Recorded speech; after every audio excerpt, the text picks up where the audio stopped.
राधे राधे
भगवान की जय। पूज्य सद्गुरुदेव भगवान की जय।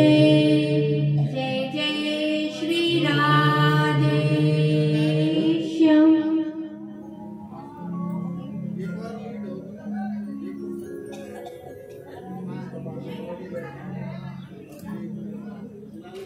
कल हम लोग कथा में श्रवण कर रहे थे गजेंद्र के पावन चरित्र का।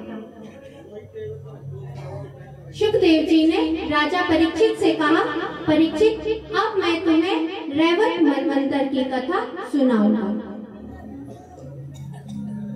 एक बार दुर्वासा जी बैकुंठ से लौट रहे थे और उन्हें रास्ते में देवराज इंद्र मिले।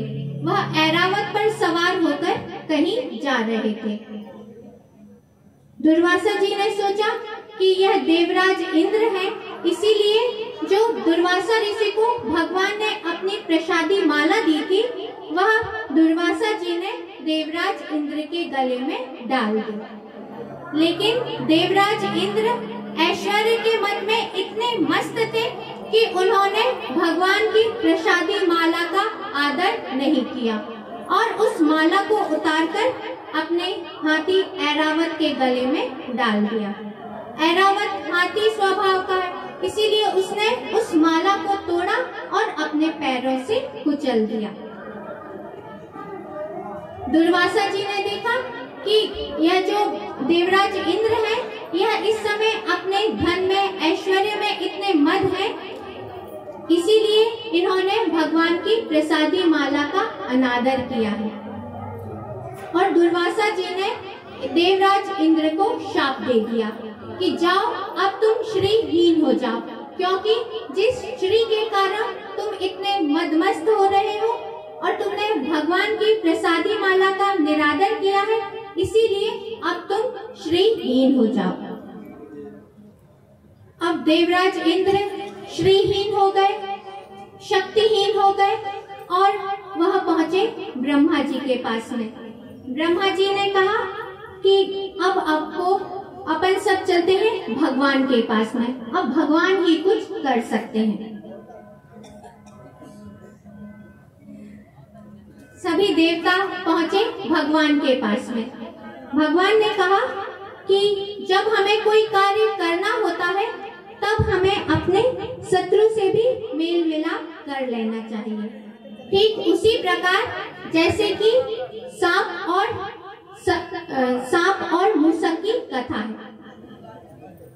एक बार एक मदारी था, उसके पिटारे में एक सर्प था और संयोगवश उस पिटारे के ऊपर एक चूहा आकर गिर गया। चूहा सांप को देखकर भयभीत हो गया। तब सांप ने बड़े प्रेम से कहा कि मित्र, तुम डरो नहीं, तुम इस पिटारे को काट दो तो अपन दोनों ही स्वतंत्र हो जाएंगे।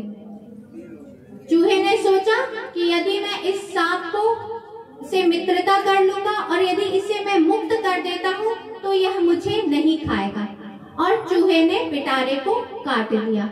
जैसे ही चूहे ने पिटारे को काटा, सांप ने उस चूहे को खा लिया और वहां से चला गया। भगवान ने कहा कि तुम लोग भी उसी प्रकार जो असुर हैं उनसे मेल मिलाप कर लो और समुद्र मंथन करो। और समुद्र मंथन के लिए क्षीर सागर में अन्य औषधियों को डालो, घास आदि तिनकों को डालकर मंत्राचल की मथानी बनाओ और वासुकी नाग की नेति बनाओ और समुद्र मंथन प्रारंभ करो।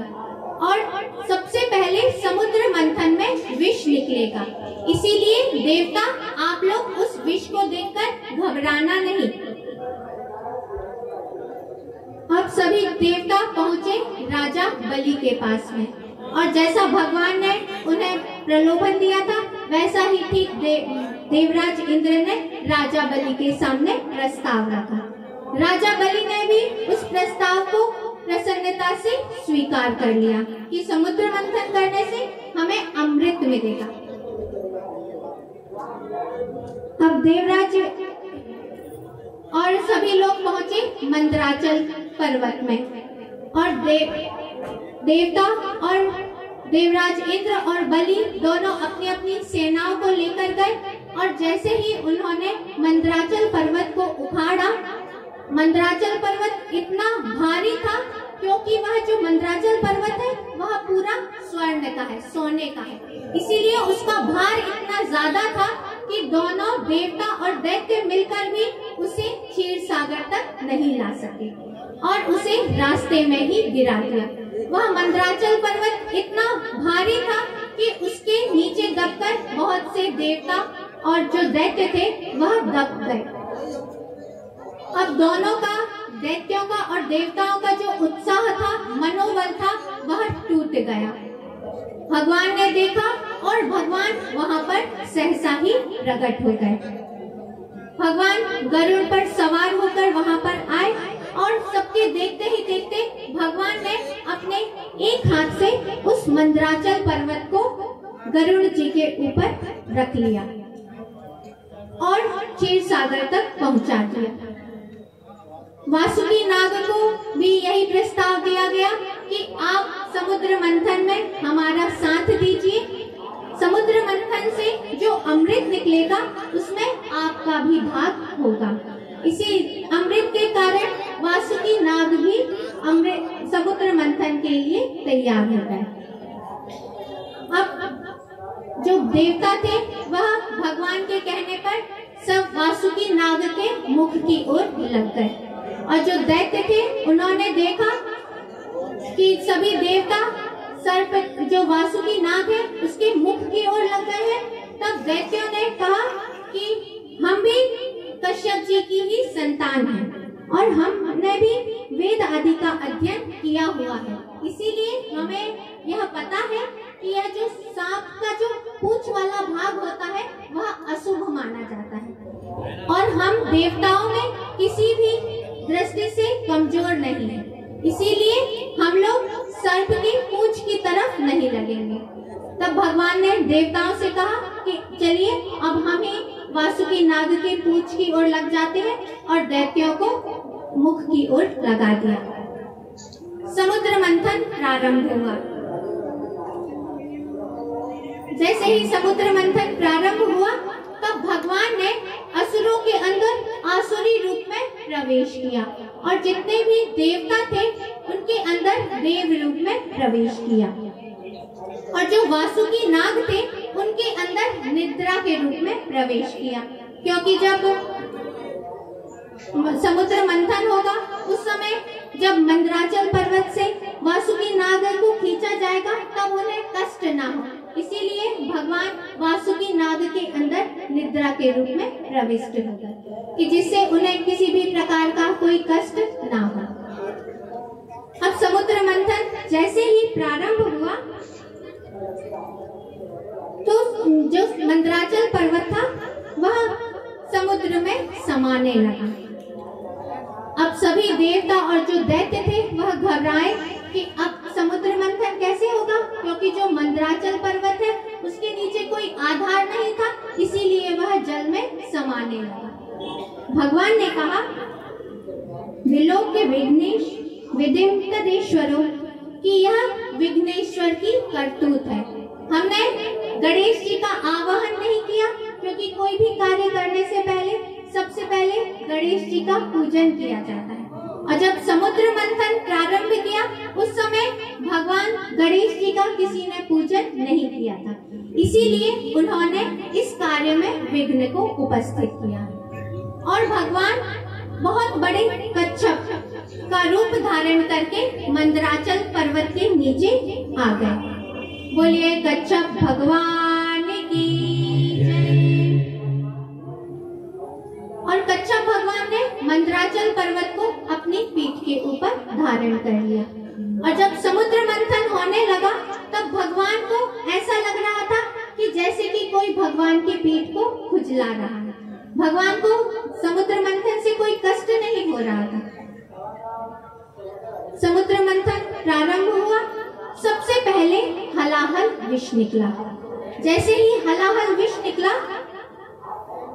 तो जितने भी देवता और असुर थे वह सब घबराने लगे, क्योंकि जो कालकूट विष था उसके कारण जो वातावरण था वह सब विषैला होने लगा। सभी देवताओं ने सोचा कि अब इस विष का क्या किया जाए। तब सब लोग पहुंचे भगवान शंकर के पास में, और सभी ने भगवान शंकर से हाथ जोड़कर प्रार्थना की, देव देव महादेव भूतात्मन भूत भावना। सभी ने कहा कि हे भूत भावन भगवान शंकर, हम लोगों ने समुद्र मंथन किया है और इस समुद्र मंथन में यह विष निकला है। भगवान शिव ने कहा कि क्या करें अब हम इसका। तो सभी देवताओं ने कहा कि अब आप ही हैं जो इसे ग्रहण कर सकते हैं। भगवान ने कहा कि पहले मैं अपनी पत्नी से मंत्रणा कर लूं, फिर उसके बाद इस विष का पान करूंगा। लेकिन जो माता भवानी थी वह भगवान को जानती थी कि भगवान विष का पान कर सकते हैं, इसीलिए उन्होंने कहा कि देवताओं का कार्य बनाने के लिए आप इस विष का पान कीजिए। और भगवान शिव ने तथा कर्तली कृत्य व्याप्यम हलाहलम विषम, और भगवान ने उस हलाहल विष को अपनी हथेली में लिया और उसका पान कर लिया।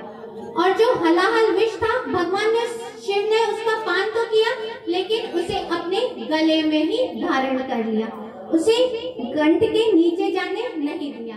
इसीलिए भगवान शिव का जो कंठ है वह नीला हो गया और भगवान शिव का नाम बढ़ गया नीलकंठ। फिर समुद्र मंथन प्रारंभ हुआ। उसके बाद कामधेनु गौ निकली जिसे ऋषियों ने ले लिया। उसके बाद उच्चैश्रवा घोड़ा निकला जिसे राजा बलि ने ले लिया। ऐरावत हाथी निकला जिसे देवराज इंद्र ने ले लिया। कौस्तुभ मणि निकली जिसे भगवान विष्णु ने धारण कर लिया। कल्प वृक्ष निकला जो स्वर्ग में चला गया। अप्सराएं निकली, वह भी स्वर्ग में चली गई। फिर समुद्र मंथन प्रारंभ हुआ, तब उसमें से लक्ष्मी जी प्रकट हुई। सभी ने देखा, सभी जितने भी देवता और दैत्य थे, सभी ने सोचा कि यह जो लक्ष्मी जी है यह हमें मिल जाए, क्योंकि लक्ष्मी जी को हर कोई चाहता है कि लक्ष्मी जी हमारे पास में आए। फिर सभी ने यह सोचा कि लक्ष्मी जी के ही हाथ में माला दे दी जाए और वह जिसे स्वीकार करना चाहे उसे स्वीकार कर सकती है।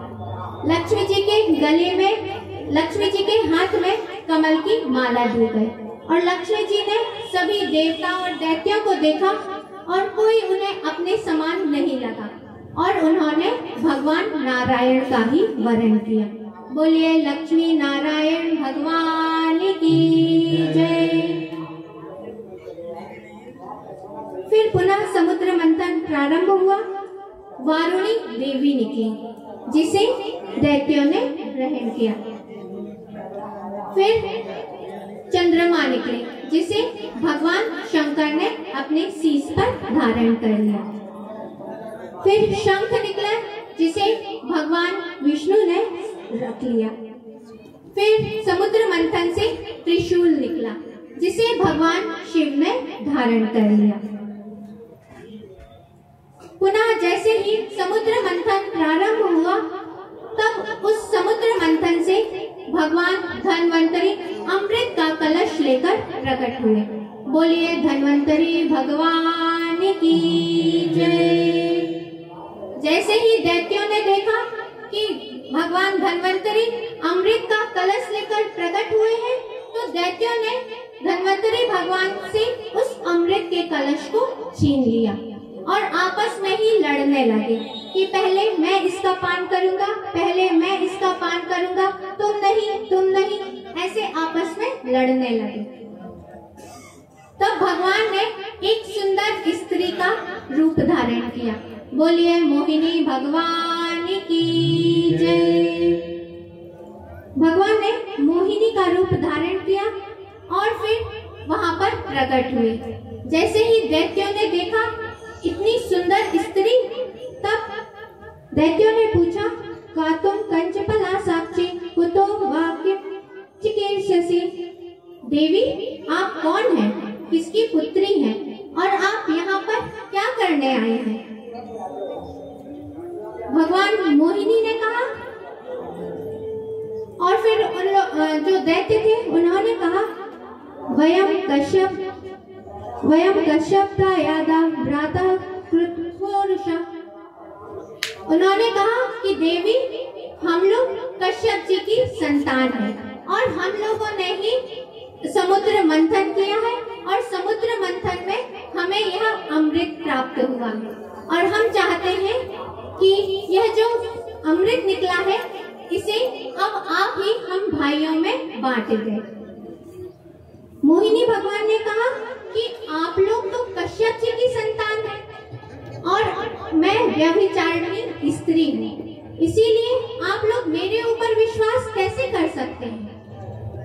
आप लोग इतने महान ऋषि की संतान हैं, आप लोगों को तो यह ज्ञात होना चाहिए कि एक कुत्ते का और एक व्यभिचारिणी स्त्री का कभी भी विश्वास नहीं करना चाहिए, क्योंकि जो विवेकी पुरुष होते हैं वह यह जानते हैं कि जो कुत्ता और व्यभिचारिणी स्त्री होती है उनकी मित्रता कुछ क्षण के लिए ही होती है, क्योंकि कुत्ते को भी जहाँ भोजन मिलता है वह वहीं ही चला जाता है और जो व्यभिचारिणी स्त्री होती है जहाँ धन देखती है वहीं पर ही चली जाती है। इसीलिए आप लोगों को मुझ पर विश्वास नहीं करना चाहिए, क्योंकि जो आप अमृत को पिलाने की बात कर रहे हैं वह तो न्यायपूर्ण बात है। अब दैत्यों का जो मन था वह और मोहिनी भगवान की तरफ लग गया कि यह तो इतनी अच्छी अच्छी बातें कर रही है, इसीलिए इन पर विश्वास किया जा सकता है। और जो दैत्य थे वह भगवान की मीठी मीठी बातों में आ गए और मोहिनी भगवान को अमृत का कलश दे दिया। मोहिनी भगवान ने कहा कि दैत्यों, देखिए, जब मैं यह अमृत का बांटूंगी उस समय आप लोग, मैं उचित कार्य करूं अथवा अनुचित कार्य करूं, आप लोग मुझे रोकेंगे नहीं। और दैत्यों ने कहा कि ठीक है, हमें आपकी शर्त स्वीकार है। और भगवान मोहिनी ने कहा कि अब आप लोग पंक्तिबद्ध होकर बैठ जाइए और मैं आप लोगों को अमृत पान कराऊंगी। एक तरफ दैत्य बैठ गए और एक तरफ देवता बैठ गए। अब भगवान ने सोचा कि यदि दैत्यों को अमृत पान कराएंगे तो यह तो उसी प्रकार हो जाएगा जैसे कि सर्प को दूध पिलाने के समान। यदि दैत्यों को अमृत पिलाया जाए तो यह व्यर्थ ही जाएगा। इसीलिए भगवान ने देवताओं को अमृत का पान कराने लगे। लेकिन जो दैत्य थे वह चुपचाप देख रहे थे भगवान के कृत्य को, लेकिन वह भगवान मोहिनी पे इतने आसक्त हो गए थे, उनसे इतना प्रेम हो गया था, तो उन्होंने उनसे, भगवान मोहिनी से कोई भी अप्रिय वाक्य नहीं कहा कि कहीं हमारा यह जो प्रेम संबंध है यह कहीं टूट न जाए। और भगवान मोहिनी ने देवताओं को अमृत पान कराने लगे। एक राहु नाम का दैत्य था जो भगवान के देवताओं के पंक्ति में आकर बैठ गया और देवताओं का सा ही रूप रख लिया और सूर्य और चंद्रमा के बीच में आकर बैठ गया। भगवान सभी को अमृत पान करा रहे थे तो उस दैत्य को भी अमृत का पान करा दिया। और जैसे ही सूर्य और चंद्रमा ने पोल खोल दी उस दैत्य की कि भगवान यह दैत्य है, और भगवान ने तुरंत अपने सुदर्शन चक्र से उसके गले को काट दिया। लेकिन उसने अपने मुख से अमृत का स्पर्श कर लिया था, इसीलिए उसका जो मुख था वह तो अमर हो गया और जो उसका धड़ था वह नीचे गिर गया। ब्रह्मा जी ने देखा कि इसका यह जो तो दैत्य है, इसका मुख अमृत पीने के कारण अमर हो गया है, इसीलिए ब्रह्मा जी ने राहु को एक ग्रह बना दिया। नवग्रह में से राहु भी एक ग्रह है। और फिर भगवान सबके देखते ही देखते अपने रूप में आ गए। अब देवताओं ने अमृत का पान कर लिया था और देवताओं और असुरों में संग्राम छिड़ गया। भयंकर देवासुर संग्राम हुआ। देवताओं ने अमृत का पान कर लिया था, इसीलिए जो देवता थे वह शक्तिशाली हो गए और उन्होंने दैत्यों का वध करने लगे। ब्रह्मा जी ने देखा कि इस प्रकार तो जितने भी असुर हैं यह सब मारे जाएंगे। तब ब्रह्मा जी ने नारद जी से कहा कि आप जाइए और यह देवासुर संग्राम बंद करवाइए। नारद जी ने समझाया, तब देवासुर संग्राम समाप्त हुआ और जो देवराज इंद्र थे उन्होंने अपने वज्र से राजा बलि का वध कर दिया था, जिससे राजा बलि की मृत्यु हो गई थी। अब जो दैत्य के जो और भी सेनापति आदि थे, सैनिक आदि थे, उन्होंने राजा बलि के मृत शरीर को ले जाकर शुक्राचार्य जी के पास में लेकर गए और शुक्राचार्य जी ने अपनी मृत संजीवनी विद्या से राजा बलि को पुनः जीवित कर दिया।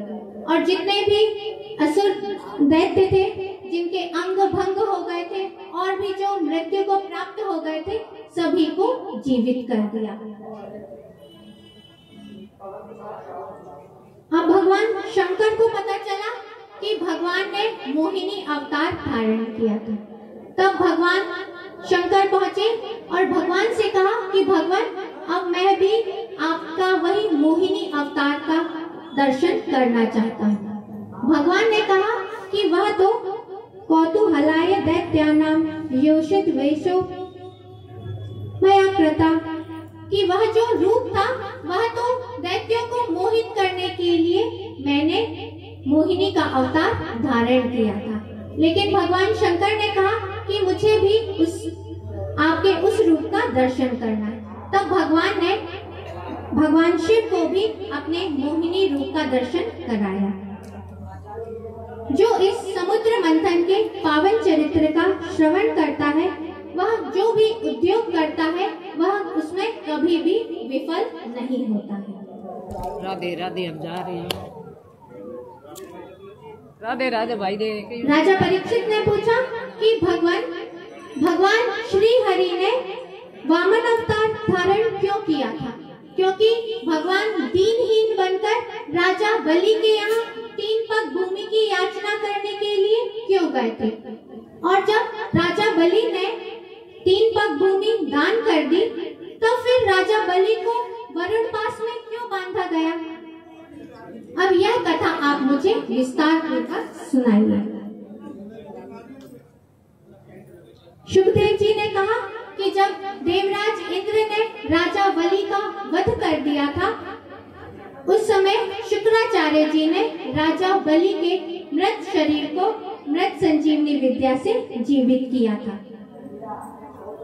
और फिर शुक्राचार्य जी ने राजा बलि से ब्राह्मणों की बहुत सेवा करवाई और राजा बलि ने ब्राह्मणों की सेवा की और अपने गुरु की बहुत सेवा की।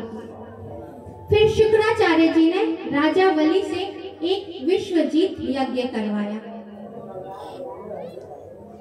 उस यज्ञ में भगवान अग्निदेव प्रकट हुए और उन्होंने राजा बलि को एक रथ प्रदान किया, जिसमें जो घोड़े थे वह भी बड़े दिव्य थे। एक अक्षय तरकश प्रदान किया, धनुष प्रदान किया, अक्षय कवच प्रदान किया। और जो राजा बलि थे वह सब लेकर अस्त्र शस्त्र आदि सब लेकर पहुंचे देवराज इंद्र के पास में स्वर्गलोक पर चढ़ाई करके।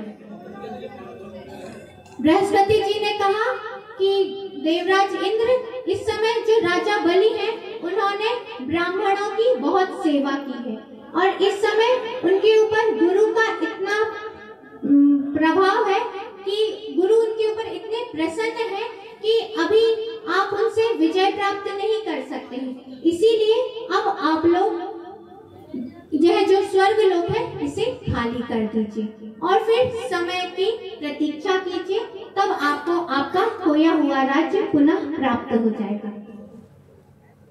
देवराज इंद्र ने स्वर्ग लोक को खाली कर दिया और सभी भगवान पहुंचे माता अदिति के पास में।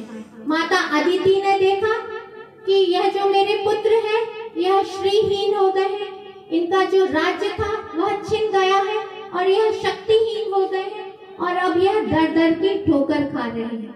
माता अदिति को यह सब देखा नहीं गया और माता अदिति पहुंची अपने पति कश्यप जी के पास में और कश्यप जी से प्रार्थना करने लगी कि पतिदेव, हमारे जो पुत्र हैं उनका राज्य छिन गया है, इसीलिए अब आप कुछ उपाय बतलाएं। कश्यप जी ने कहा, द्वादशाहं पयोव्रता, अब आप 12 दिन में पूर्ण होने वाले एक व्रत का अनुष्ठान कीजिए जिसे पयोव्रत कहा जाता है। और सारी विधि आदि बतला दी। माता अदिति ने पयोव्रत धारण किया और जैसे ही उनका व्रत पूर्ण हुआ तो भगवान वहां पर प्रकट हुए।